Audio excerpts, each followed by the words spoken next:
ये वो वेबसाइट है। जैसे ही इसको पकड़ लिया गया, जैसे ही ये दुनिया के सामने उजागर की गई, जैसे ही इससे पर्दाफाश हुआ, इसको सेल के लिए डाल दिया गया है।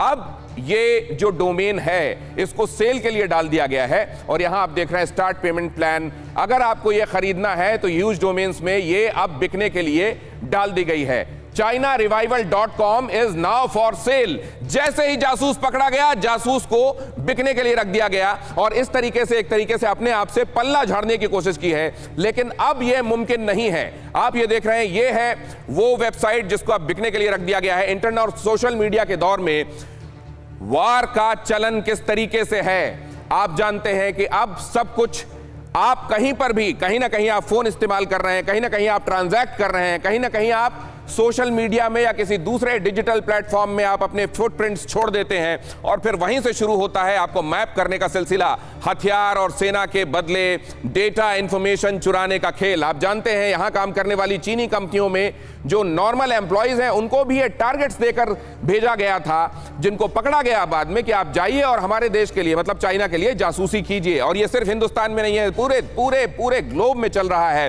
साइबर स्पेस और आर्टिफिशियल इंटेलिजेंस हथियार, आप जानते हैं, इसीलिए इसको हाइब्रिड वॉर कहा जाता है कि इस तमाम तरीके से डेटा के बल पर आम लोगों की सोच बदलने का खेल। एक बार डेटा डिगिंग हो जाए, डेटा आपके पास आ जाए, आपको पता चल जाए कौन किस तरीके से सोचता है, बिहेव करता है, पैटर्न क्या है, उसके बाद आप उसको बदलने के लिए काम कर सकते हैं। रूस ने पोलैंड की पूरी जनता का नजरिया बदलने की कोशिश की इस तरीके से। आप जानते हैं ये खेल नया नहीं है, लेकिन अब इसका खिलाड़ी, इसका मास्टर बनने की कोशिश कर रहा है चीन।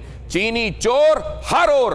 परवाह देश की, सोमवार से शुक्रवार रात 10 बजे TV9 भारतवर्ष पर।